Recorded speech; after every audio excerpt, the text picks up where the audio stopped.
Hello students, let's see this question. The question has two parts. आपको एक एक part solve करना है, राइट? पहला क्वेश्चन कहता है द स्टैंडर्ड गिव्स energy delta G naught for the following cell is -300 kilo joule per mole. ये आपको सेल दिया है ZnS plus 2Ag plus aqueous changing into Zn2 positive aqueous plus 2Ag solid. ठीक है, तो इस सेल के लिए आपका जो स्टैंडर्ड गिब्स एनर्जी का चेंज है, मतलब डेल्टा जी नॉट की वैल्यू है that is -300 kilo joule per mole. ठीक है, और मैं इसको क्या लिख सकती हूँ, -3 लाख जूल पर मोल. किलो को हटा के मैंने 1000 लगा दिया. ठीक है, अच्छा, calculate E naught of the E naught for the reaction. इस रिएक्शन के ई नॉट सेल निकालना, सॉरी ई नॉट सेल निकालना है, standard EMF of the cell निकालना है. ठीक है, गिवन क्या है, 1 faraday is equals to 96500 coulomb per mole. अच्छा, तो यहां से आप क्या देखोगे कि Zn जो है Zn2 पॉजिटिव में कन्वर्ट हो रहा है with the release of 2 electrons, -2 electrons कर दो. ठीक है, मतलब ऑक्सीडेशन हो रहा है. और एक सिल्वर जो होगा Ag पॉजिटिव जो होगा वो एक इलेक्ट्रॉन लेके क्या बनाएगा, Ag सॉलिड बनाएगा. बट सिंस 2 इलेक्ट्रॉन रिलीज हो रहे हैं तो ये 2 Ag प्लस 2 इलेक्ट्रॉन लेके 2 Ag बना लेंगे. So total number of electrons involve कितने हो रहे हैं पूरे सेल रिएक्शन में, 2. ठीक है, 2 रिलीज हो रहे हैं, 2 गेन हो रहे हैं. ठीक है, अच्छा, तो हमें ई नॉट सेल निकालना है, तो there is a formula called delta G naught is equal to -NF E naught cell. ये होता है.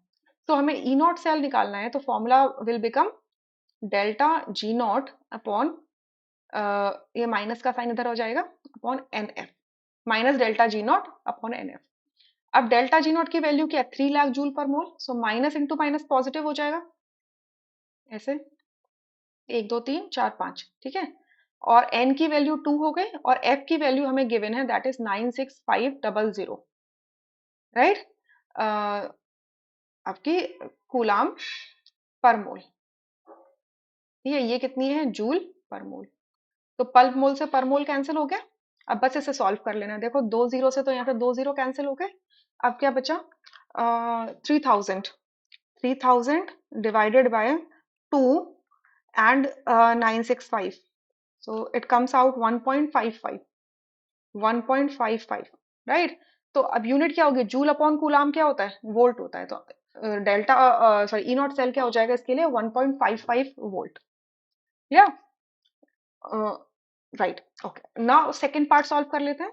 अब सेकंड पार्ट में ये हमसे क्या कहते हैं, ये हमारा फर्स्ट पार्ट था, ये फर्स्ट पार्ट था, ये सेकंड पार्ट हो गया. कर रहे हैं, कह रहे हैं calculate lambda am not. Lambda am not होता है limiting molar conductivity of MgCl2. इस सॉल्ट की लिमिटिंग मोलर कंडक्टिविटी निकालनी है. If limiting molar conductivity value of magnesium cation and chloride are 10⁶ Simon centimeter square per mole and 76.35 centimeter square per mole respectively. So there is a law called Colorage law of independent migration of ions. वो ये कहता है कि limiting molar conductivity of an electrolyte is the algebraic sum of the individual contributions made by the cations and the anions of the electrolyte. तो अब देखो MgCl2, अगर मैं MgCl2 को देखूं तो ये कैसे डिसोसिएट करेगा, Mg2 पॉजिटिव में एंड 2Cl नेगेटिव में. ठीक है, तो अब यहाँ से Mg2 पॉजिटिव का जो लिमिटिंग मोलर कंडक्टिविटी की वैल्यू है वो ये है. मतलब मैं पहले फॉर्मूला लिख देती हूँ, Mg2 पॉजिटिव. ठीक है, प्लस अब क्लोराइड कितने, 2 मोल क्लोराइड आ रहे हैं ना, सो 2 lambda am not chloride minus, right? अब लैम्डा एम नॉट मैग्नीशियम के लिए कितना दे रखा है, 10⁶. अच्छा, प्लस क्लोराइड के लिए कितना दिया है, इतना दिया है, बट कितने क्लोराइड है, 2. सो 2 इंटू 76.35 करोगे. बस अब इसको कर लो सॉल्व. ठीक है, यूनिट्स पे सारे सेम है.